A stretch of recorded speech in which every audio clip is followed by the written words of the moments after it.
चलो next article, ये Indian society demography के पॉइंट ऑफ व्यू से ज्यादा इंपॉर्टेंट है। ये तो आप सभी को पता है। अब टोटल फर्टिलिटी रेट जो होता है ये फीमेल के साथ आप जोड़ते हो कि एक जिंदगी के दौरान फीमेल कितने बच्चे प्रोड्यूस कर सकती है। तो पहले तो ये बहुत ज्यादा था, एक ही फीमेल के पता नहीं कितने ज्यादा बच्चे हो जाया करते थे। थोड़े और पुराने टाइम में देखो वहां तो 100 भी बोल दिया जाता था, जो कि साइंटिफिकली पॉसिबल नहीं था। मतलब जुड़वा त्रिड़वा सब जोड़ दोगे आप तब भी वो पॉसिबल नहीं था, वो बहुत ही ज्यादा कॉम्प्लेक्स हो जाते हैं। इसके बाद जो टोटल फर्टिलिटी रेट है इसमें डिसाइड किया जाता है एक फीमेल को कितने बच्चे बॉर्न हो सकते हैं थ्रू आउट हर लाइफ टाइम। तो एक टाइम पे ये 6.8 भी आप देखोगे, 6.8 आज भी आप कई सेक्शंस में देखोगे 14 भी बच्चे हैं। तो वो सारी सिचुएशन वेरी करती है, यहाँ पर हमें एक एवरेज निकालना पड़ता है। तो केरला के अंदर जो इंडिया में अगर टोटल देखें तो केरला के अंदर इस टाइम पे एज्ड पीपल सबसे ज्यादा है। केरला में एक रिचुअल भी रहा है, ये फॉरेन कंट्रीज यहाँ से चले जाते हैं और जब वहां पे जैसे वेस्ट एशियन कंट्रीज होगी, इजराइल में आपने सुना होगा नर्सिस बहुत सारी जाती हैं फ्रॉम केरला। तो जब ये चले गए अपने यंग स्टेज के अंदर, उसके बाद रिटायर हो जाते हैं और रिटायर होने के बाद दोबारा से वापस आ जाते हैं केरला। कहीं थोड़े थोड़े शिफ्ट में जाते हैं, जैसे 6 मंथ यहाँ पे निकाल लिए जिनका बिजनेस बढ़िया सेटअप होता है, 6 मंथ्स अपने फॉरेन कंट्री में निकाल लिए। गलियां बड़ी ज्यादा टाइट होती हैं उनकी, पर गाड़ियां बड़ी बड़ी होती हैं, हर टाइम पे ट्रैफिक लग जाता है। क्यों? क्योंकि पैसे का फ्लो तो होएगा जब आप इतना टाइम बाहर लगा रहे हो फिर दोबारा से इंडिया वापस आ रहे हो। तो केरला के ही अंदर इस टाइम पे आपको सबसे ज्यादा एल्डरली पीपल भी मिलेंगे। तो अभी कांग्रेस गवर्नमेंट वहां पे न्यूली इलेक्ट हुई, हुआ क्या, इन्होंने एक डिपार्टमेंट बनाया है specially for the elderly people. पहले ये वाला जो डिपार्टमेंट था ये सोशल वेलफेयर डेवलपमेंट वाला जो डिपार्टमेंट था उसी में इंक्लूड कर दिया जाता था कि अगर कोई भी स्कीम लेके आनी है तो इसी के थ्रू ले आएंगे, सोशल वेलफेयर डिपार्टमेंट के थ्रू। पर अब क्या बोला कि एक डिपार्टमेंट बनेगा specially for the elderly welfare, क्योंकि जो पॉपुलेशन है बुजुर्गों की वो यहाँ पे बढ़ती जा रही है, एल्डरली पीपल की बढ़ती जा रही है। तो ये पहला इस तरह का इनिशिएटिव आपको इंडिया में मिलेगा कि जहां पे एल्डरली पीपल के लिए एक स्पेशल डिपार्टमेंट ही डेसिग्नेट कर दिया है। तो जो भी स्कीम्स हैं या पैलिएटिव केयर अगर किसी भी एल्डरली पीपल को चाहिए होती है, वो सारी स्कीम्स पॉलिसीज किसके थ्रू आएंगी? अब ये जो डिपार्टमेंट बना है specifically for the elderly people. पहले कौन सा था? तो सोशल वेलफेयर डिपार्टमेंट। अब केरला की एजिंग पॉपुलेशन है, केरला इंडिया का मोस्ट रैपिडली एजिंग स्टेट भी बन चुका है। अराउंड 16.5% पॉपुलेशन 60 ईयर्स के ऊपर मिलेगी, ये जब लास्ट टाइम डेटा कंडक्ट करा गया था 2021 में। इसके बाद एक्सपेक्ट करा गया है कि 2031 तक 60 प्लस जो जिन लोगों की उम्र हो जाएगी वो 20.9% कॉन्ट्रीब्यूशन करेंगे फ्रॉम थ्रू आउट केरला की जो टोटल पॉपुलेशन है। नेशनल एवरेज अभी भी कहां पे है? तो 13.1% पे, जिनकी उम्र ये 60 प्लस क्रॉस कर चुकी है। अब ओल्ड एज डिपेंडेंसी रेशो अगर देखो तो 2011 में देखेंगे 19.6% थी, वहीं 2021 में 26.1% हो चुकी है। मतलब आपको एल्डरली पीपल का जो नंबर है वो इंक्रीज होता ही दिखाई देगा। अब ये एक्सपेक्ट करा गया कि 2031 तक और इंक्रीज करेगा। ओल्ड एज होम्स जो रेजिडेंट्स हैं उनका नंबर पहले 19,149 हुआ करता था, 16 और 17 का डेटा उठाओ अगर, 24-25 में 37,895 का डेटा आपको दिखाई देगा। इसके बाद रीजंस क्या है रैपिड एजिंग के? तो इतनी ज्यादा एकदम से एजिंग की अगर पॉपुलेशन, एज्ड पॉपुलेशन आपको दिखाई देती है, यहाँ पे कुछ अच्छे फैक्टर भी होते हैं कुछ बुरे भी होते हैं। जैसे मैं अगर बोलूं कि जो हेल्थ सेक्टर है उसमें अगर इंप्रूवमेंट आ जाए तो उससे क्या होगा, जो उम्र होगी इंसान की थोड़ी और ज्यादा हो जाएगी, मतलब थोड़ा और लंबा जी सकते हैं अगर वो बेटर हेल्थ केयर इंफ्रास्ट्रक्चर आपको प्रोवाइड कर दिया जाए। तो इसको तो आप नेगेटिवली नहीं देख सकते, आपने हेल्थ केयर सेक्टर के ऊपर फोकस किया तो इसी वजह से वो लंबा जिए। अब इसको काउंटर करने के लिए दूसरी पॉसिबिलिटी क्या हो सकती है कि पहले जो उनकी जनरेशन है 60 प्लस जो अभी क्रॉस कर चुके हैं, उन्होंने शायद 2 या 3 बच्चे करे हों।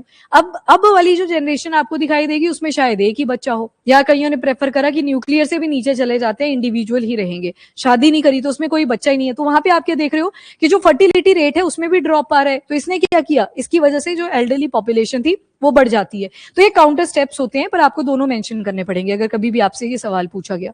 अगर फर्टिलिटी रेट घट गया अचानक से 1-2 जनरेशंस का, तो उसकी वजह से भी आपको क्या दिखाई देगा कि जो एल्डरली पॉपुलेशन है वो बढ़ी है, पर शर्त अगर हेल्थ केयर सेक्टर वहां पे इंप्रूव्ड होगा। ये कनेक्टिविटी आपने बना ली कि दोनों फैक्टर्स हो सकते हैं। दूसरा ये भी पॉसिबल है हेल्थ केयर सेक्टर आपने ठीक ठाक प्रोवाइड करा है, पर एक केस ये भी तो बन सकता है कि एक जनरेशन में भी 2 ही बच्चे हुआ करते थे और जो आज वाली जनरेशन है उसमें भी 2 ही बच्चे हैं, तो दोबारा से हेल्थ केयर सेक्टर यहाँ पे कहीं ना कहीं इंप्रूव हुआ है। तो ये काउंटर भी कर सकते हैं पर बैलेंस अप्रोच में भी आ सकते हैं। एंड दूसरी चीज, फर्टिलिटी रेट जो अभी हम देख रहे हैं वो डिक्लाइन ही कर रही है। केरला का टोटल फर्टिलिटी रेट है 1.35, ये एवरेज निकाला जाता है। कई बार बच्चों के बीच में डेथ भी हो जाती है आफ्टर डिलीवरी, कई बार बच्चे स्टेगनेंट ही पैदा होते हैं, तो वो सिचुएशन भी आ सकती है। तो आप कभी भी आइडियल नहीं लिखते कि 1 या 2 है या 3 है, 1.35 ये एवरेज यहाँ पे निकाला गया। और इसके अलावा 2023 में ये 1.35 पे लाई कर रहा था, मतलब इतने बच्चे प्रोड्यूस कर रही है एक फीमेल, मतलब 1 या फिर 2 बच्चे, ये एवरेज है। और इसके बाद रिप्लेसमेंट लेवल अभी कितना चल रहा है इंडिया का, तो 2.1, मतलब आगे 2 बच्चे या फिर 0.1 क्या इंडिकेट कर रहा है, मैक्सिमम 3, मिनिमम 2 भी हो सकते हैं और इसमें 1 भी आ जाएंगे।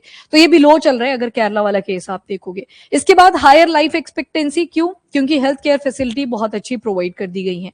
माइग्रेशन जैसे कि मैंने एग्जांपल बताया, यूथ स्टेज थी जब, तो काम करने के लिए फॉरेन कंट्रीज में चले गए, पर जब वहां पे रिटायर हो गए तो दोबारा से वापस आ गए अपने होमलैंड में। तो इसमें आप देखोगे माइग्रेशन भी एक फैक्टर रहता है।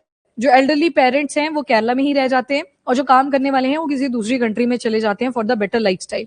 और उसके बाद एक कंडीशन ये भी है कि जो वहां पे काम करने के लिए गए थे, दोबारा से वो जब रिटायर होंगे तो दोबारा से अपने होमलैंड वापस आ जाएंगे, जिसकी वजह से एल्डरली पॉपुलेशन के अंदर दोबारा से आपको इंक्रीमेंट दिखाई देगा।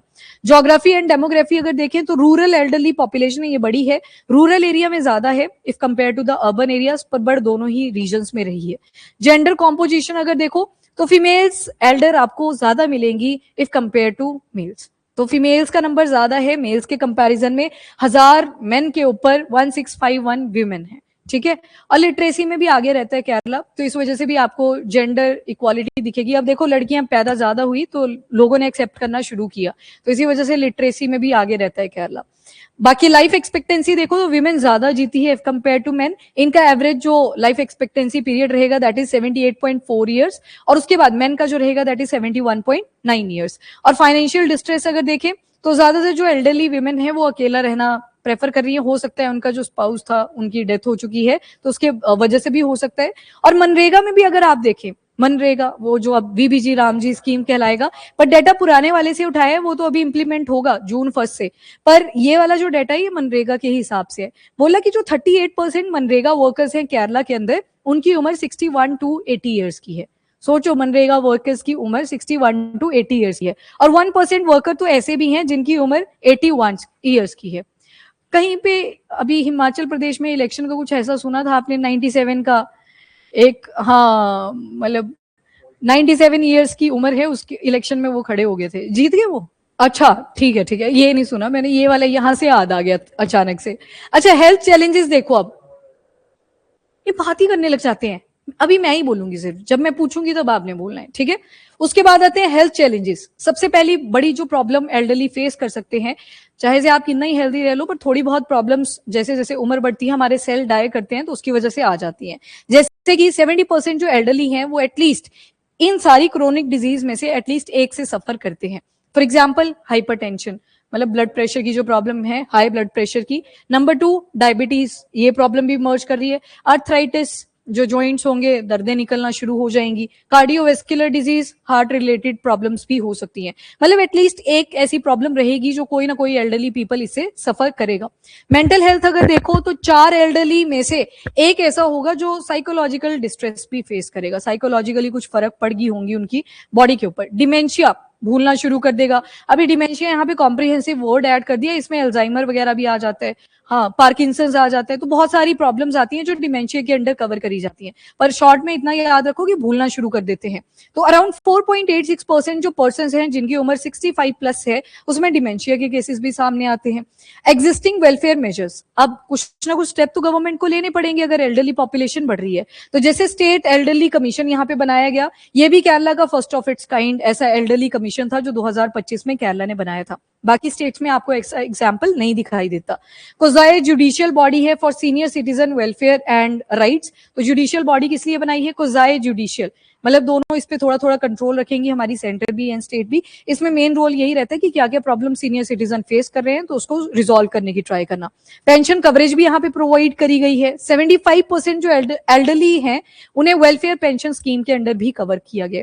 बाकी कम्युनिटी इनिशिएटिव अगर देखो तो 2 बहुत इंपॉर्टेंट, एक है वयोमित्रम, ये वयोमित्रा नहीं है, इसको सेपरेट रखना, वो ह्यूमैनॉइड रोबोट आपने पढ़ा था उसको साइड कर दो। यहाँ पे वयोमित्रम है, ये मोबाइल मेडिकल केयर यूनिट है, मतलब एक एम्बुलेंस टाइप स्ट्रक्चर रहेगा, कभी भी कोई अर्जेंसी पड़ती है तो इनको भेज दिया जाएगा वहां पे, एम्बुलेंस की तरह ये भी फंक्शन करता है। देन आता है समय प्रभा, ये डे केयर इनिशिएटिव प्रोवाइड करा गया है कि एल्डरली को कुछ गेम्स वगैरह में इन्वॉल्व कर दिया, वो लूडो वगैरह खेलते हैं, कहीं को चेस है तो चेस में इंटरेस्ट है तो वो खिलवा दिया, बुक रीडिंग का शौक है वो दे दिया। तो इसमें डे केयर इनिशिएटिव लिया गया था ये गवर्नमेंट के थ्रू।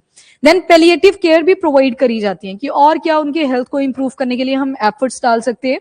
तो ये केरला केयर पैलिएटिव ग्रिड भी फॉर्म करा गया था डिजिटल यूनिवर्सिटी केरला के थ्रू। इसमें लगभग 1387 गवर्नमेंट इंस्टीट्यूशन इन्वॉल्व है, 1227 एनजीओस भी इन्वॉल्व है। 1.5 लाख जो बेड रिडन पीपल हैं जिन्हें हेल्प की जरूरत है, वो कोई सपोर्ट करने वाला नहीं है, तो उनको ये हेल्प प्रोवाइड करते हैं। और लगभग 1.5 लाख ऐसे बेड रिडन पीपल इसमें इन्वॉल्व है, और 4 लाख ऐसे लोग हैं जो किसी न किसी बीमारी से सफर कर रहे हैं। और बाकी रिसोर्स चैलेंजेस जो आगे आ सकते हैं, एक तो आ गया गेरिएट्रिक केयर, मतलब जो एल्डरली पीपल हैं उनके लिए भी डॉक्टर्स चाहिए होते हैं, तो इसी डिपार्टमेंट के अंडर आते हैं। तो अभी केरला के अंदर ये जो एल्डरली हेल्थ केयर इंफ्रास्ट्रक्चर है इसको और ज्यादा स्ट्रेंथन करने की जरूरत है।